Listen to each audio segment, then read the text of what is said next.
මම සමන්ත කරුණාපාල. දැන් හිතින් විතරක් අතීතයට ගිහින් ඉන්නේ. පසුතැවීම් වේදනා වගේම මං මටම කරන චෝදනා එක්ක තනි වෙන්නයි. මේ මොහොතදී ජීවිතේ සැදෑ සමයේ හිටියත් ජීවිතේ කිසිම නිදහසක් සැහැල්ලුවක් තියා මට ජීවත් වෙන්න වෙන මතකයක්වත් නැහැ. හරියට මම පන්න තියෙන මලමිනියක් වගේ. එක අතකට මලමිනියකට වුණත් ලෝකේ කාත් එක්කම හරි සම්බන්ධයක් තියෙනවා. ඒත් මට ලෝකේ කිසි කෙනෙක් එක්ක කිසිම දවසක සම්බන්ධයක් තිබිලා නැහැ. මට ලෝකයේත් එක්ක කිසි දවසක වෛරයක් නැහැ. හැබැයි මං ලෝකයට තියා මටවත් මං ආදරය කරෙත් නැහැ. මං දැකපු එක බැඳීමක් තිබ්බා. මරුණත් ඉවර නොවුන. කිසි දවසක බැඳීම් විශ්වාස නොකරපු මං ඒ බැඳීමෙන් මට පිස්සු හැදුනා. එක්කෝ මට නොලැබුණු ඒ වගේ බැඳීමක් තිබ්බා නේද කියලා මට තේරුණා. අද මං ඒක ලෝකයට කියන්නේ අම්මගේ ආදරේ කොයි තරම්ද කියලා කියන්නයි.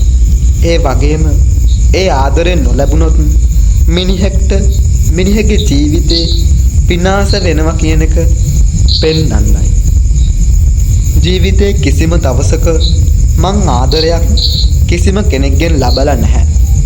මට කියලා මේ ලෝකේ කිසිම කෙනෙක් හිටියෙත් නැහැ. අනාථයෙක් විදිහට ලෝකෙට ආපු මම අනාථයෙක් වගේම තව ටික දවසකින් මැරිලා යයි. මං කරපු රස්සාව වගේම ගෙවපු ජීවිතේ හින්දා මිනිස්සුන්ට මාව අප්පිරියා වෙන්නේ නැති.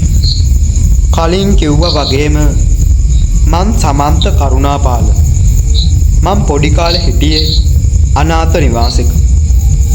මගේ අම්මවවත් තාත්තවවත් මං ජීවිතේට දැකලා නැහැ. මේ අනාථ නිවාසෙට මං ඇවිත් තියෙන්නේ මාව බස් එකක දාලා ගිහින් තියෙද්දි. පොඩි කාලේ මට ඉගෙන ගන්න විදිහක් තිබුණේ නැහැ. ඒකට හේතුව වුණේ මගේ ඔළුවේ තිබ්බේ එක ප්‍රශ්නයකට උත්තරයක් හොයාගන්න විතරයි. ඒක නිසා ඉගෙන ගන්න එකට මට ඔළුව පාවිච්චි කරන්න බැරි වුණා. පුළුවන් කමක් තිබ්බේ නැහැ. ඒ ප්‍රශ්නේ මං කවුද? මං කාගේ කවුද? ඇයි මට මෙහෙම වුනේ කියන ප්‍රශ්නේ. ඒත් කොයි තරම් ඒක ගැන හිතුවත් අදටත් ඒ ප්‍රශ්නවලට මට උත්තරයක් හම්බෙලා නැහැ. පොඩි වයසට ඒ තරම් ප්‍රශ්න බර වැඩි හින්දා తాවකාලික සුවයකට මං ඇබ්බැහි වුණා. අනාථ නිවාසේ පාලිකාවන්ට හොරෙන් මං අරක්කු බොන්න පුරුදු වුණා. ඒ මගේ හිතට නිදහසක් දෙන්න පුළුවන් වුණ එකම දේ ඒක හින්දයි. ඉගෙන ගන්නෙත් නැතුව වයස සම්පූර්ණයි පස්සේ අනාථ නිවාසයෙන් මං එළියට ආවේ හිස් මිනිහෙක් විදිහටයි. ඒ ආපු විදිහට මට තිබුණ එකම විකල්පේ දෑතේ රස්තාවක් කරන එක මිසක් වෙන දෙයක් නෙවෙයි. ඇඟපත මහන්සි කරලා වැඩ කරන්න තිබිච්ච කම්මැලිකමටත් මට කියලා කාත් කවුරුත් නැති හින්දාත් මං මිනිහ සාප්පුවක රස්සාවක් හොයාගත්තේ බොහොම අමාරුවෙන්. රස්සාවේ මුල් කාලේ ගොඩක් මහන්සි වෙලා වැඩ කරන්න තිබුණත් මගේ ලොකු පුරුද්දක් වුණ අරක්කු බීමට රස්සාවෙන් බාධාවක් නොතිබිච්ච හින්දා මයේ වාරු තියනකම් මං එතන වැඩ කරා. අවුරුදු කීපයක් එතන පොඩි වැඩ කරපු මං ඊට පස්සේ මිනිහෙම්බාම් කරන්න ගත්තේ කලින්ට වඩා ගාණක් හොයාගන්න පුළුවන් හින්දායි. කොහොමත් අවුරුදු 12 ඉඳන්ම අරක්කු වලට ඇබ්බැහි වෙලා හිටපු මං ඒ වෙද්දි ඇවිදින මලමිනියක් වෙලා ඉවරයි. හැගීම් දැනීම් කිසි දෙයක් දැනෙන්නේ නැති මට කිසිම දවසක මිනී කපන එක අපිරියාවක් වුණේ නැහැ. කොහොමත් මිනී කපන්න කලින් හැමදාම සප්පායම් වෙන එක පුරුද්දක්. ඔය මිනී කපද්දී කීප වතාවක්ම හිත ගැස්සුන දේවල් වුණත් ඒව බොහොම පොඩි පොඩි දේවල්. ඔය ශබ්ද බද්ද ඇහෙන ඒවා වගේ තමයි සිද්ධ වුනේ. ඒ හැම දෙයක්ම කනෙන් ඇහුණ දේවල් මිසක් කිසිම දෙයක් මගේ ඇස් දෙකට පෙවුනේ නැහැ. හැබැයි එක සිද්ධියක් නිසා මගේ හිතට තවත් ලොකු ප්‍රශ්නයක් එකතු වෙච්ච එක විතරයි උනේ. අදටත් මට ඒ වුණ දේ හිතාගන්න බැහැ වගේම මට ඒක විශ්වාස කරන්නත් බැහැ. මොකද ඒ සිද්ධිය හින්දා මට හැමතිස්සෙම මගේ ගැනත් මගේ අම්මා ගැනත් දැනෙන්න උනේ පුදුම අප්පිරියාවක්. මිනී කපන වෙලාවටවත් මට ඒ වගේ අප්පිරියාවක් ඇවිල්ලා තිබුණේ නැහැ. වෙනද වගේම සාමාන්‍ය විදියට දවස ගෙවිගෙන ගියා. උදේ 10ට විතර සාප්පුවට මිනිහක් යවන්නේ මහා ඉස්පිරිතාලේ. මිනිහ බාර දෙන්නාවේ ඒ ළමයාගේ තාත්තා නියුමෝනියා වැහැදිලාලු. මහා ඉස්පිරිතාලේ නැද්දිම තමා නැති වෙලා තියෙන්නේ. වයස මය හිතේ අවුරුදු 12ක් විතර ඇති.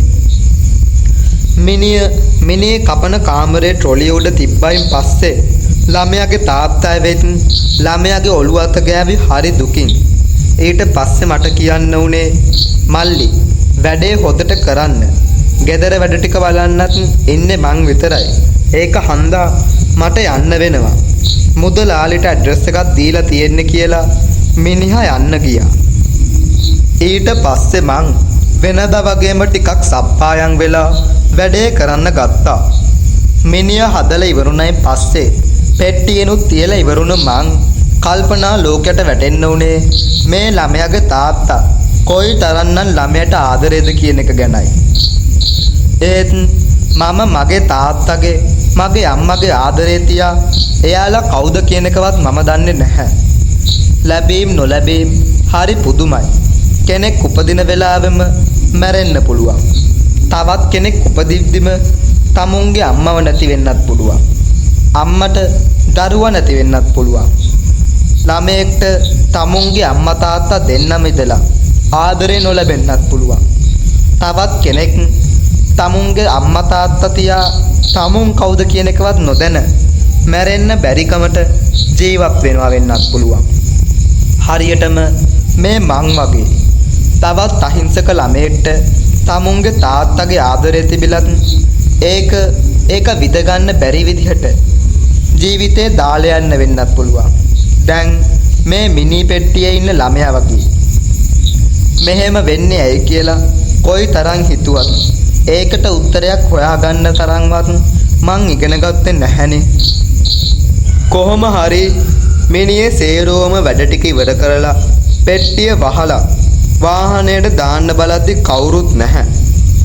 ඉතින් මුන් සේරමුන් ටිකට බැන්නේ දැන් හර්ස් එක අරන් යන්න වෙනවා කියන එක සහ සුද්දෙන්ම දන්න හින්දා මුදලාලිට කතා කරලා මිනි පෙට්ටිය හර්ස් එකට දැම්මේ මුදලාලිත් එක්කමයි. ඊට පස්සේ මුදලාලි හර්ස් එකේ අතුරයි කොළ කෑල්ලකුයි මගේ අතට දුන්නේ. අද අනිතුන් එකෙක්වත් නෑ. ඔබ ගිහින් ඕක බාර දීලා වරෙන් කියලයි. ඉදලා හිටලා මෙතන මෙහෙම වැඩක් කොහොමත් වෙන හන්දත් ඒ වගේ දවසකට මුදලාලි වැඩිපුර ගාණක් අතර දෙන හන්දත් මං හර්ස් එකේ අතුරයි ඇඩ්‍රස් එකේ ලියපු කොළ කෑල්ලයි අතට ගත්තේ මුකුත් නොකියමයි. කලින් සප්පායම් වෙච්ච එකේ සැරත් දැන් බහැලා තිබිච්ච හන්දා මොනවා හරි කාලම යනවා කියලා හිතාගත්තේ කොළ කෑල්ලේ තිබිච්ච ඇඩ්‍රස් එක කියවපුවාමයි. මූණමල් දෙනිය කටුපොත ඒ කොලියා පිටියටත් එහා ඒක හන්දා යන්න කලින් මොනවා හරි කාලම යන්න ඕනේ කියලා ළඟ තිබිච්ච කඩේට ගියේ මොනවා හරි කාලා එන්නයි. කෑම බීමෙනුත් පස්සේ දවල් 2ට විතර මම මිනිහ බාර දෙන්න පිටත් වුණා. කොලියා පිටිය පහු කරලා මූණමල් දෙනිය හන්දියේ කටුපොත පාරේ යන්න තමයි තිබ්බේ. මං හිතන්නේ කිලෝමීටර 100ක වගේ දුරක් තමයි. පැය දෙකක් නැත්තම් 2මාරක ගමනක්. මං කොයිතරම් බොන්න පුරුදු වෙලා හිටියත් වාහනයක් පදිද්දී හොඳ සිහි කල්පනාවෙන් තමයි යන්නේ.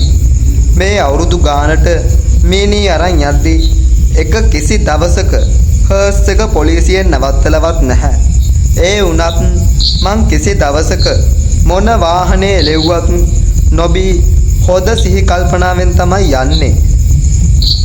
කොහොම හරි දවල් 2ට කොළඹින් ආපු ගමන මිනුවන්ගොඩ පහු කරලා දිවුල පිටියට ලං වෙද්දිත් 3යි කාලට කිට්ටු වෙන්නේ නැති. නොහිතපු වෙලාවක පටන් ගත්තු තද වැස්ස හන්දා හර්ස් එකේ වේගෙ ටිකක් අඩු කරගෙන යන්න වුණා. කුලියා පිටිය පහු කරලා මූණ මල් දෙනිය හන්දිය ළඟට කිට්ටු වෙද්දි කලින් තදට වැහපු වැස්ස පොද වැස්සක් වෙලයි තිබුණේ. මූණ මල් දෙනිය හන්දියෙන් කටු පොත පාරට හරවගෙන එන්න උනේ මිනිය බාර දෙන්න තිබුණේ රත් මුළු කන්ද කියන දිහාට හින්දයි. කටු පොත පාරෙන් අතුරු පාරකට හැරෙන්න ඕන උනත් හරියටම හැරෙන තැන හොයාගන්න මට බැරි වුණා. දැන් ටික වෙලාවක ඉඳන් වැඩිච්ච මොර සූරන වැස්ස දැන් අඩු කරලා තිබ්බත් අහසේ තිබුණ වැහි කළුව හින්දම පාර අහගන්නවත් පාරේ මිනිස්සු හිටියේ නෑ. ඔහොමම ටික දුරක් ඉස්සරහට යද්දී අතුරු පාරක් ළඟ සුදු සාරියක් ඇඳගෙන ගෑනු කෙනෙක් හිටගෙන ඉන්නවා මං දැක්කා. මල ගෙදරට මේ පාරවත්ද කියලා හිතිච්ච හන්දා මං ඒ ගෑනු කෙනාගෙන් මල ගෙදර විස්තර කියලා ඇහුවා. ආ පිටටම ගෑනු කෙනා කිව්වේ ඔව් මල ගෙදර මේ පාරේ තමා තියෙන්නේ. දිගටම යන්න පාරේ ඉවර වෙනවත් එක්කම අන්තිම හරිය කියලා කිව්වා. පටු අතුරු පාරක් වුණ ඒකේ අර ගෑනු කෙනා කිව්ව විදිහටම විනාඩි 20ක් 25ක විතර ගමනක් ආපුවාම මල ගෙදර හම්බුණා. හර්ස් එක අයින් කරලා නවත්තපු මං මල ගෙදර හිටපු කොල්ලෝ ටිකත් එක්කම බඩු ටික බාලා මිනී පෙට්ටිය තියලා ඒ ටික හරි ගස්සලා එළියෙන් ටිකක් ඉඳන් ඉන්න හිටියේ පැය ගාණක්ම වාහනේ පැදලා දැනිච්ච මහන්සිය හන්දයි. ටික වෙලාවක් එහෙම්මම ඉඳලා තේ එකක් එහෙම බීපු මං ආපහු යන්න කලින් මිනිය බලන්න ගියේ ඒක මගේ පුරුද්දක් හින්දා. සාමාන්‍යයෙන් කෝකටත් කියලා මං එහෙම බලන්නේ කිසිම අඩුපාඩුවක් වෙන්නේ නැති වෙන්න මගේ වැඩේ කරන පුරුද්දක් මට තිබුණ හන්දා. මිනිය බලලා එන්න ආපු මං ඇස් කොනින් නිකමට වගේ දැකපු පින්තූරයක් දිහා ටික වෙලාවක් බලන් හිටියේ. පින්තූරේ හිටපු කෙනා මීට කලින් දැකලා තියෙනවා වගේ තේරුණ හන්දයි. එක පාරට මගේ ඔළුව සීතල වේගෙන මට මතක් වුණේ මං අද පාර අහගෙන ආවේ මේ ගෑනු කෙනාගෙන් නේද කියන එකයි. ඒත් එක්කම මාව බෙම වැටෙන්න ගියත් ළඟ හිටපු කට්ටිය මාව වැටෙන්න නොදී අල්ලගෙන පුටුවක වාඩි කරවනවා වගේ මට යාන්තමට මතකයි. ආයෙත් මට මතක තියෙන්නේ වතුර බින්දු ටිකක් මගේ මූණට වැටෙන්න උනයින් පස්සේ සිද්ධ වුණ සිද්ධියයි. ඇත්තටම ඒ තරමට මම බය වෙන්න හේතු උනේ ඒ පින්තූරේ මල් මාලාවක් දාලා තිබුණ එකයි. ඒ කියන්නේ ඒ ගෑනු කෙනා මැරිච්ච කෙනෙක්. එතකොට මම පාර අහලා තියෙන්නේ මැරිච්ච ගෑණියෙක්ගෙන්ද? ඒත් එහෙම දෙයක් වෙන්නේ කොහොමද? යක්කු භූතයෝ ගැන කොයි තරම් කතාලා තිබුණත් මං කිසි දවසක ඒවය ඇත්ත නැත්ත බොරු හොයන්න ගියේ නැහැ. මොකද ඒක ඇත්ත වුණත් බොරු වුණත් මට ඒකෙන් වැඩක් නැති හන්දා. ඇරත් මං හිටපු ප්‍රශ්නත් එක්ක ඒ වගේ තවත් විකාර දෙයකට මගේ ඔළුවේ ඉඩ තිබුණෙම නැහැ. ටික වෙලාවක් මං ඉඳගෙන කල්පනා කරන්න උනේ මොකද්ද උනේ මොකක්ද සිද්ධ වුනේ කියන එකයි. මාත් එක්ක කතා කළේ නැති වුණ ළමයාගේ තාත්තා. මල්ලි බය වෙලා තියෙන්නේ මගේ නෝනව දැකලා. මල්ලි එද්දී අපේ නෝනාගේ අවතාරය දැක්කද කියලා ඒ මිනිස්සයා මගෙන් ඇහුවේ කිසිම බරපතලක් නැතුවයි. බය වෙන්න එපා මල්ලි. ගමේ කොට දෙනෙක් එයාගේ අවතාරය දැකලා තියෙනවා. එයාගෙන් කිසිම කෙනෙක්ට කරදරයක් නැහැ. එයා තාම එයා මැරිලා කියන එකවත් දන්නේ නැතුව දුවව හොය හොයයි ඔය සැරිසරන්නේ. ඒත් දැන් එයාට එයාගේ දුවව හම්බෙන්න ඇති. මොකද එයා වගේම මගේ දුවත් දැන් නැති වෙලා හන්දා. මල්ලි ඕක ගැන කිසි දෙයක් හිතන්න එපා. කිසි කරදරයක් නැතුව ආපහු මල්ලිට යාගන්න පුළුවනි. දැන් තව ටික වෙලාවක් ඉඳලා මල්ලි ආපහු ගමන පටන් ගන්න. ඇත්තටම මට මැරිච්ච මිනිස්සෙක්ගෙන් පාරහන් ආපු එකටත් වඩා ජීවත් වෙලා ඉන්න අර මිනිස්සයා කියපු කතාව පුදුමයි. මේ තරම් දෙයක් වෙලා තියෙද්දිත් ඒ මිනිස්සයා කියනවා ඒක ගැන හිතන්නේ නැතුව යන්නලු. එයාගෙන් කිසි කරදරයක් වෙන්නේ නැහැලු. ඇත්තටම මට තනියෙන් ආපහු යන්න බෑ වගේ හිතට ආපු හන්දා මල ගෙදර හිටියෙක්ට කියලා මං කසිප්පු ටිකක් ගෙන්න ගත්තා. ඒක බීලවත් යන්න කියලා හිතාගෙනයි. මගේ අතට ලැබිච්ච කසිප්පු බෑග් එක උගුරට බීපු මං කවුරුත් ආයේ කතා කරන්න කලින් හර්ස් එකට ගොඩ වුණේ පුළුවන් තරම් ඉක්මනට ආපහු කොළඹට යා ගන්න හිතාගෙනයි. වෙනද වගේම පාරේ කොයිතරම් පොලිස් බාධක තිබුණත් මාව එකකින්වත් නැවැත්තුවේ නැහැ. කිසිම කරදරයක් නොවි කොළඹට ආපු මට ආයෙත් මතක් වෙන්න ගත්තේ අර ළමයා තාත්තා කියපු කතාවයි. ඒ මගේ නෝනා මේ ළමයාගේ අම්මා. එයා නැති වෙලා දැන් ටික කාලයක්. ඒත් එයා ඒ කිසි දෙයක් නොදැන තාමත් සැරිසරන්නේ එයාගේ දුවව හොය හොයයි. දැන් එයාට එයාගේ දුවව හම්බ වෙයි. මොකද එයා වගේම මගේ දුවත් දැන් නැති වෙලා හන්දා. ඒ කිව්ව විදිහට ඒ අම්මා තමුන්ගේ දුවව හොය හොයා තාමත් සැරිසරනවා. ඒ තරම් ආදරෙන්. තමුන් මැරුණත් ඒ ආදරේ අඩුවක් වෙලා නැහැ. ඒ දේවල් ටික මගේ ඔළුවට එද්දි මට මං ගැනම මගේ අම්මා මගේ තාත්තා ගැනම ඇති වුණේ මීට කලින් කිසි දවසක ඇති නොවුන විදිහේ වෛරයක්, තරහක් වගේම අප්පිරියාවක්. කෙනෙක් මේ කතාව ඇහුවයින් පස්සේ කියන්න පුළුවනි කාත් කවුරුවත් නැති නාකි මිනිස්සෙක් කියන පිස්සු කතාවක් කියලා. ඔව්, සමහර විට මට පිස්සු ඇති. හැබැයි මට පිස්සු හැදුනෙත් මගේ අම්මලා ගැනම හිතලයි. මට මෙහෙම වෙන්න හේතුුනේ මොකක්ද කියලා හිතලමයි. ඉතින් මේක තවත් එක පිස්සු හැදුණු නාකි මිනිස්සෙක්ගේ එක කතාවක් විතරයි. මං වගේ තවත් කී දහහක් නම් මේ ලෝකේ ඉන්නව ඇතිද? ඒක හින්දා මේ පිස්සු හැදිච්ච නාකි මිනිස්සයා ලෝකෙන් ඉල්ලන්නේ එකම එක දෙයයි. ඒ කවම දාකවත් ළමයෙක්ට අම්මව තාත්තවවත් අම්මා තාත්තට ළමයෙක්වවත් නැති වෙන්න එපා කියන එකයි.